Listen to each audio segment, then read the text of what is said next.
देखा जाए कि जो मानकर एलर्जी होची तांकर गोटे कॉमन एलर्जी कंपोनेंट हबार प्राय थाए तो सेटा जानिबार सबुठ इंपोर्टेंट वे है गोटे एलर्जी डायरी। तो मु सब मोर पेशेंट मानु कहे गोटे एलर्जी डायरी मेंटेन करंतु। धर आपण मास सारा भितर मासको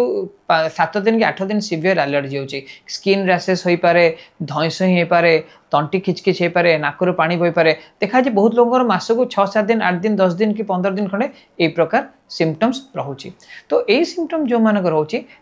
एलर्जी डायरीटा बहुत इंपोर्टेंट। तो एलर्जी डायरी माने कौन गोटे डायरी करेंगे सबुदिन सकाल आप सन्ध्या पर्यटन कौन कर लिखे कुआड़े गले कौन पिंधिले कौ सेंट आज लगेले से सब लिखे एमती मास 2 मास मासे 2 मास कंटिन्यूअसली मेंटेन करेंगे ता सागे जो दिन आप एलर्जी सिम्पटम आज से दिन गुड़ा नाली गार पकेबे। तो जिते मास शेष कि 2 मास पर आप देखिए कौ 7 दिन मोर एलर्जी बातला से 7 दिन भितर मु कौन कौन कॉमनली करती से मोर 2 तारीख 7 तारीख 9 तारीख पर्यटन एलर्जी सिम्पटम है तो डायरी खोली देखिए 2 तारीख 7 तारीख 9 तारीख भितर कौन कॉमनली आमर होती तो से कॉमनली धर कॉमनालिटी आप पाइबे तो जानवे से जिनसर एलर्जी अच्छी जमीक उदाहरण आम गोटे एलर्जी डायरी जन मेंटेन करता सी जाना पाइला कि स्कूल बस चेंज हुए तो जो कौन गोटे स्पेसिफिक स्कूल भैन रे जो दिन से जाऊँगी से दिन से छुआर एलर्जी बाहर तो से भैन रे गोटे कंपोनेंट सीट हो कि कौन हो तो से स्कूल भैन को जो रिक्वेस्ट कला भैनटा चेंज कर दियो तार एलर्जी संपूर्ण भाव में सरीगला। तो आम जाना दरकार कौ जिनसर एलर्जी अच्छी